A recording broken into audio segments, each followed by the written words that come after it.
Hello guys, welcome to my YouTube channel Math Ed. Today we are going to discuss about the topic trigonometry. So first we start the introduction. Second, the topic we cover trigonometric ratio and angles. And third, trigonometric identity.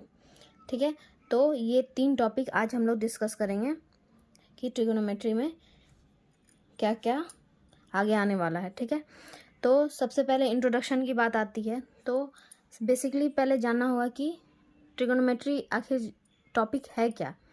ठीक है, तो जैसा कि आपको screen में दिख रहा है, trigonometry is the study of relationship between side and angle of A triangle. इसका क्या मतलब हुआ कि ट्रिगोनोमेट्री एक तरह का स्टडी है। किसके बारे में बताता है? ये बताता है कि साइड और एंगल के बीच में क्या रिलेशन है। और ये ट्रिगोनोमेट्री जो है हमेशा राइट एंगल ट्रायंगल पर एप्लीकेबल है। तो सबसे पहले हम यहाँ पर राइट एंगल ट्रायंगल खींच लेते हैं। ये हमारा राइट एंगल ट्रायंगल है। ठीक है, यहाँ पर ये वाला जो एंगल है वो 90 डिग्री है।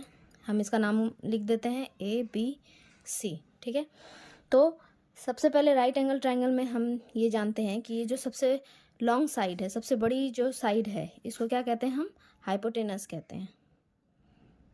हाइपोटेनस, ठीक है, हाइपोटेनस। और जो ये वाला साइड है और ये वाला साइड है, इसको हम एंगल के हिसाब से किसी को परपेंडिकुलर, किसी को बेस कहेंगे। जैसे अगर हम ये एंगल की बात करते हैं, एंगल ए की बात करते हैं, तो एंगल ए के सामने वाला जो साइड होगा, मीन्स ये वाला एंगल ए है।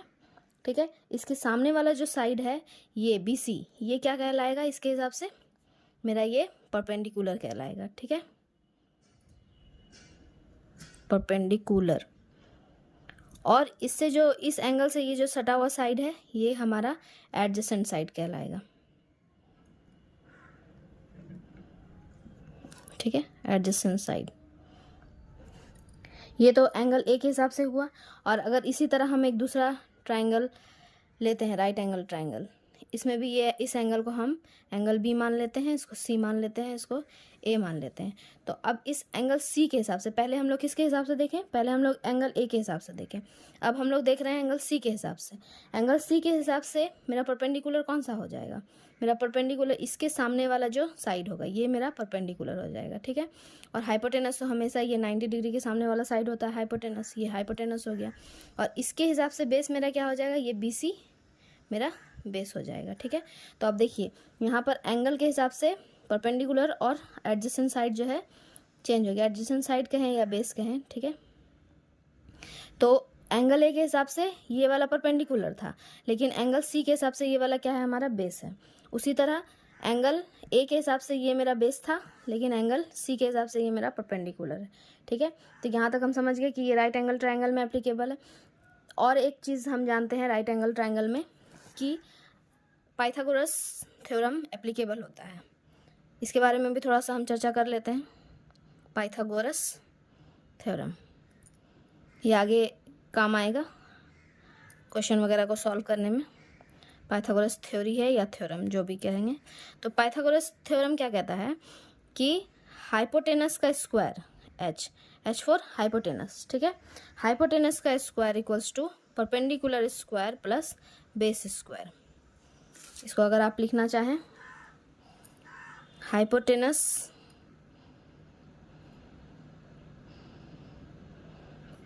का स्क्वायर इक्वल्स टू परपेंडिकुलर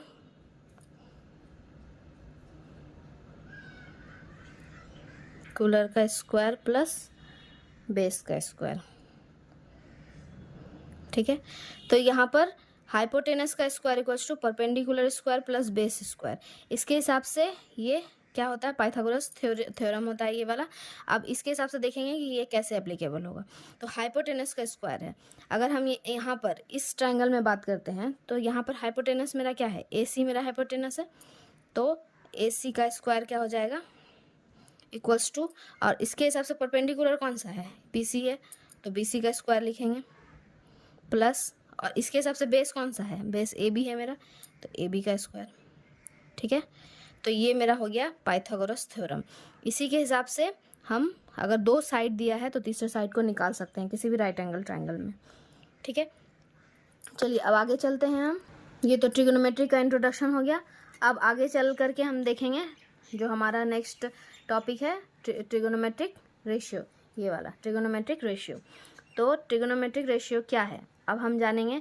जैसा कि आपको स्क्रीन में शो हो रहा है कि the value of all the trigonometric function based on the value of the ratio of the side in A right angle triangle. कहने का क्या मतलब है कि किसी भी राइट एंगल ट्रायंगल में जो साइड का रेशियो होता है, चाहे तो परपेंडिकुलर अपॉन बेस ले लें, चाहे परपेंडिकुलर अपॉन हाइपोटेनस ले लें, हाइपोटेनस अपॉन बेस ले लें, ये जो रेशियो निकालेंगे वो क्या कहलाएगा, हमारा ट्राइगोनोमेट्रिक रेशियो कहलाएगा। ठीक है, तो अब देखते हैं कि ट्राइगोनोमेट्रिक रेशियो कौन कौन सा है। तो ट्राइगोनोमेट्रिक रेशियो होता है साइन थीटा, थीटा क्या होता है, एंगल होता है। ठीक है, sine theta, cos theta, tan theta, cot theta, 6 हमारे ट्राइगोनोमेट्रिक रेशियोज हैं। ठीक है, सेक थीटा और कॉसेक थीटा, ये हमारे 6 ट्रिगोनोमेट्रिक रेशियोज हैं। अब आगे हम लोग देखेंगे कि इसको किस तरह से फॉर्मूला में लाते हैं। जैसे अब हम अगर साइन थीटा की बात करते हैं, इसकी बात करते हैं, तो साइन थीटा को हम किस तरह से लिखेंगे। तो साइन थीटा को लिखने के लिए क्या होता है इसका formula, sine theta equals to opposite by hypotenuse, opposite by hypotenuse. ठीक है, अब यहाँ पर देखते हैं कि ऑपोजिट बाय हाइपोटेनस क्या है। तो चलते हैं हम पहले इसी ट्रायंगल की बात करते हैं। अब इस ट्रायंगल में देखिए साइन थीटा के बारे में क्या लिखा हुआ है, अपोजिट बाय हाइपोटेनस। तो अपोजिट इस ट्रायंगल में अपोजिट साइड कौन सा है, अपोजिट साइड मतलब परपेंडिकुलर साइड, अपोजिट मतलब होता है परपेंडिकुलर साइड। ठीक है, तो परपेंडिकुलर साइड कौन सा है, BC, और हाइपोटेनस क्या है, AC। तो ये हो गया मेरा ट्रिगोनोमेट्रिक रेशियो, यानी साइन थीटा का जब बात करेंगे तो परपेंडिकुलर अपॉन हाइपोटेनस रहेगा तो वो साइन थीटा हो जाएगा। ठीक है, उसी तरह कॉस थीटा,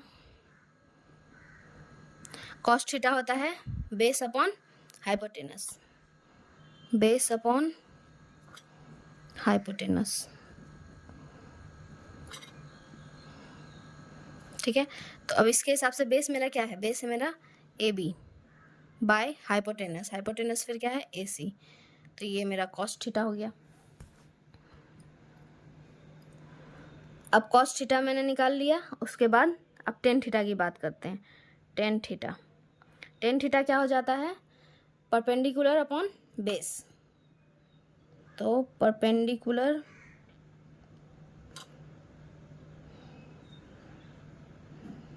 अपॉन बेस। ठीक है, तो अब यहाँ इसके हिसाब से परपेंडिकुलर मेरा क्या है, यहाँ पर BC है मेरा परपेंडिकुलर, तो BC और बेस क्या है AB, तो BC बाय AB। ठीक है, तो इस तरह से निकालने का ट्रिगोनोमेट्रिक रेशियो निकालने का तरीका है। अभी मैंने 3 ये दिखाया है, आगे भी ये कॉट सेक कॉसेक के बारे में हम लोग आगे चर्चा करेंगे। ठीक है, लेकिन चलिए अब हम लोग जाते हैं अपने इस टॉपिक के सबसे मेन पॉइंट पर। वो क्या है, वो है हमारा ट्रिक, कि अब इस ट्रिगोनोमेट्रिक रेशियो को हम याद कैसे रखें। ठीक है, तो इसको याद करने के लिए कुछ ट्रिक है, वो चलो देखते हैं हम लोग। चलिए अब हम ट्रिक पे आते हैं। ट्रिक क्या है मेरा, सो का टोआ। अब इस ट्रिक को कैसे हम ट्रिगोनोमेट्रिक रेशियो में लाते हैं, देखिए S फॉर साइन, ठीक है, O फॉर ऑपोजिट,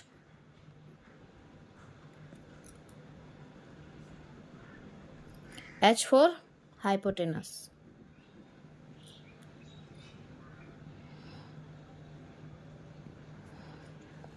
ठीक है। तो अभी हम लोगों ने क्या पढ़ा, साइन थीटा के बारे में मैंने पढ़ा कि साइन थीटा क्या था, ऑपोजिट बाय हाइपोटेनस था ना, ऑपोजिट बाय हाइपोटेनस, शॉर्टकट लिख दे रहे हूँ। तो ऑपोजिट बाय हाइपोटेनस था साइन थीटा इक्वल्स टू। तो देखिए यहाँ पर साइन थीटा इक्वल्स टू आ रहा है हमारा opposite upon hypotenuse. So formula से हम लोग याद रख सकते हैं इसको। ठीक है, अब का है, का क्या है, ये हो गया C से, कॉस A से एडजेसेंट, ओके, एंड एस से हाइपोटेनस, ठीक है। अब यहाँ पर अप्लाई करते हैं cos theta equals two adjacent upon hypotenuse. ये हो गया मेरा दूसरा ट्रिक। तीसरा ट्रिक क्या है? T for tan, O for opposite and A for adjacent. अब यहाँ पर हम टेन थीटा निकालते हैं, ऑपोजिट अपॉन एडजेसेंट। ऑपोजिट बोलिए, परपेंडिकुलर बोलिए, एडजेसेंट मतलब बेस हो गया, ठीक है। तो देखिए ये वही फॉर्मूला आ गया जो कि अभी हम लोगों ने याद किया था, साइन कॉस टेन, ठीक है। अब हम लोग ये तो 3 याद हो गए। अब इसके आगे कॉट के बारे में अगर हम बात करें तो देखिए कॉट 10 का उल्टा होता है, इसके ऑपोजिट में चलेंगे। जैसे यहाँ पर क्या लिए थे, 10 ऑपोजिट बाय एडजेसेंट लिए थे, तो अब कॉट क्या हो जाएगा, एडजेसेंट बाय ऑपोजिट, ओके। सेक हो जाता है कॉस का ऑपोजिट, तो कॉस मेरा दिया हुआ है एडजेसेंट अपॉन हाइपोटेनस, तो हाइपोटेनस अपॉन एडजेसेंट हो जाएगा। और साइन कॉसेक थीटा होता है साइन थीटा के ऑपोजिट, तो साइन थीटा दिया ऑपोजिट बाय हाइपोटेनस, तो ये हो जाएगा हाइपोटेनस बाय ऑपोजिट, ठीक है। ये 6 फॉर्मूला हमको याद रखना है। अभी मैं ये जो मैंने बताया, साइन थीटा अपोजिट होता है कॉसेक थीटा के, सेक थीटा अपोजिट होता है कॉस थीटा के, और टेन थीटा अपोजिट होता है कॉट थीटा के, तो आपको आगे मैं बता दूंगी, ठीक है। ये तो एक ट्रिक था जिससे 100 का टोआ से आप याद रख सकते हैं इस चीज़ को, और ये आपको याद रखना पड़ेगा, ठीक है। जब भी अभी क्वेश्चन हम लोग आगे बनाएंगे तो ये आपको याद होना चाहिए कि साइन थीटा का क्या फॉर्मूला है, कॉस थीटा का क्या फॉर्मूला है, टेन थीटा का क्या फॉर्मूला है। इसी फॉर्मूला के हिसाब से हम आगे क्वेश्चन को सॉल्व करेंगे, ठीक है। चाहे तो आप 100 का टोआ याद रख सकते हैं, या फिर एक होता है पंडित बद्री प्रसाद हरी हरी बोल, PBP HHB। देखिए साइन थीटा क्या हो जाएगा, perpendicular upon hypotenuse, perpendicular opposite upon hypotenuse, sine theta हो गया। कॉस थीटा में क्या हो जाएगा, एडजेसेंट यानी बेस अपॉन हाइपोटेनस, तो देखिए कॉस थीटा ये हो गया साइन कॉस, और ये 10 का याद रखेंगे, इस तरह से भी याद रख सकते हैं। और 10 क्या हो गया, परपेंडिकुलर अपॉन बेस, तो परपेंडिकुलर अपॉन बेस एडजेसेंट हो गया इस तरह से। और जब हम कॉट का याद रखेंगे चलेंगे, 10 का उल्टा base upon perpendicular, sec theta हो जाएगा तुम्हारा hypotenuse upon base, hypotenuse upon base, उसके बाद कॉसेक थीटा हो जाएगा ऑपोजिट अपॉन यानी हाइपोटेनस अपॉन बेस परपेंडिकुलर, तो हाइपोटेनस अपॉन परपेंडिकुलर। तो इस तरह से भी याद रख सकते हैं। ये दूसरा ट्रिक है, पंडित बद्री प्रसाद हरी हरी बोल। चाहे तो आप ये याद रखें, चाहे आप ये 100 का टोआ याद रखें, ठीक है। दोनों में से कोई भी एक चीज़ याद रखने से आपको फॉर्मूला याद आ जाएगा। चलिए अब हम लोग स्टार्ट करते हैं क्वेश्चन को किस तरह से सॉल्व करेंगे इस चैप्टर में जो दिया गया। चलिए जैसा आपको दिख रहा है यहाँ पर स्क्रीन में क्वेश्चन है, if sine theta equals to 3/5 then find other trigonometric ratio. मतलब कि आपको एक ट्रिगोनोमेट्रिक रेशियो दे दिया है साइन थीटा, अब आपको क्या निकालना है, अदर ट्रिगोनोमेट्रिक रेशियो, यानी साइन के अलावा क्या क्या हो जाएगा, cos theta, tan theta, cot theta, ये सब हमको निकालना है। तो अब इसको हम किस तरह से निकालेंगे, तो इस क्वेश्चन को सॉल्व करने के लिए हमको एक ट्रायंगल बनाना पड़ेगा इस तरह से, राइट एंगल ट्रायंगल, जिसमें ABC मैंने नाम दे दिया है, ये B 90 डिग्री है, ये हो गया मेरा हाइपोटेनस, और ये हो गया मेरा परपेंडिकुलर। अगर इसको थीटा मान लेते हैं तो इसके हिसाब से ये परपेंडिकुलर हो गया और ये बेस हो गया, ठीक है। अब हमको क्या दिया हुआ है, साइन 3/5 दिया हुआ है, साइन थीटा इक्वल्स टू, तो साइन का फॉर्मूला क्या होता है, opposite by hypotenuse, opposite means perpendicular by hypotenuse. तो परपेंडिकुलर मेरा कितना दिया हुआ है, 3 दिया हुआ है, और हाइपोटेनस कितना दिया हुआ है, 5 दिया हुआ है, ठीक है। तो इसमें दो साइड हमको दिया हुआ है, तो तीसरा साइड हमको निकालना है ये वाला, ये बेस। तो बेस निकालने के लिए हम क्या करेंगे, हम पाइथागोरस थ्योरम लगाएंगे, ठीक है। तो पाइथागोरस थ्योरम में क्या पढ़े थे हम लोग, बाय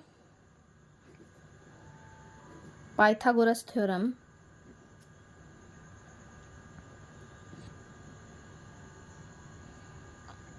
ठीक है, इसके हिसाब से क्या पढ़े थे, हाइपोटेनस का square equals to perpendicular square plus base square. तो यहाँ पर हाइपोटेनस मेरा कितना है, 5 है, 5 का स्क्वायर लिख दिए। ये p है तुम्हारा 3 का स्क्वायर प्लस बेस का स्क्वायर। ठीक है, तो ये प्लस में है, इधर आके माइनस हो जाएगा, तो पहले स्क्वायर को हम लिख देते हैं 25 9 प्लस बेस स्क्वायर। तो अब बेस स्क्वायर अगर निकालेंगे तो ये प्लस में है, इधर आके क्या हो जाएगा, माइनस हो जाएगा। तो 25 माइनस 9 इक्वल्स टू आ जाएगा 16। तो b बराबर क्या हो जाएगा, इधर ये स्क्वायर है तो जब इधर इसको इक्वल के इधर लेके जाएंगे तो इसमें क्या हो जाएगा, रूट टू चढ़ जाएगा। ठीक है, तो रूट 16 का मान होता है 4। तो ये मेरा 4 आ गया। तो बेस मेरा कितना आ गया, बेस इक्वल्स टू 4 आ गया। ठीक है, अब इसके हिसाब से हम क्या निकालेंगे, हमको पी भी मिल गया है। ठीक है, परपेंडिकुलर कितना था 3, बी कितना निकला 4 और हाइपोटेनस कितना निकला 5। ठीक है, अब इसके हिसाब से हम अदर ट्रिगोनोमेट्रिक रेशियो निकालेंगे। अदर ट्रिगोनोमेट्रिक रेशियो क्या हो जाएगा, कॉस थीटा। साइन थीटा तो दिया हुआ ही है, कॉस थीटा निकालेंगे। कॉस थीटा का फॉर्मूला होता है adjacent upon hypotenuse. Adjacent means base upon hypotenuse. तो बेस कितना है मेरा 4 और हाइपोटेनस है 5। बस ये कॉस थीटा का वैल्यू हो गया। ठीक है, उसी तरह हम टेन थीटा का निकालेंगे। टेन थीटा का क्या हो जाएगा, परपेंडिकुलर बाय बेस। तो परपेंडिकुलर कितना है 5 है और परपेंडिकुलर 3 है और बेस है 4। तो टेन थीटा का वैल्यू आ गया 3/4। उसी तरह अगर हम निकालेंगे कॉट थीटा। कॉट थीटा का क्या होता है, बेस बाय परपेंडिकुलर। तो बेस बाय परपेंडिकुलर, तो बेस है मेरा 4, परपेंडिकुलर है मेरा 3। सेक थीटा हो जाएगा, सेक थीटा का फॉर्मूला है हाइपोटेनस अपॉन बेस।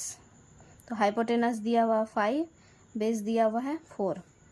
उसी तरह कॉसेक थीटा निकालेंगे। कॉसेक थीटा का फॉर्मूला होता है हाइपोटेनस अपॉन परपेंडिकुलर। ठीक है, तो हाइपोटेनस दिया हुआ है मेरा 5 अपॉन परपेंडिकुलर दिया हुआ है 3। तो इस तरह से हम सब जितना भी दिया हुआ है ट्रिगोनोमेट्रिक रेशियो निकालने के लिए, वो सारा ट्रिगोनोमेट्रिक रेशियो हम निकाल सकते हैं। अगर एक वैल्यू दिया हुआ है तो उसके मदद से हम बाकी सारे वैल्यू को कैलकुलेट कर सकते हैं। साइन दिया हुआ है कॉस, टेन, कॉट, सेक, कॉसेक, इस तरह से हम सभी को निकाल सकते हैं।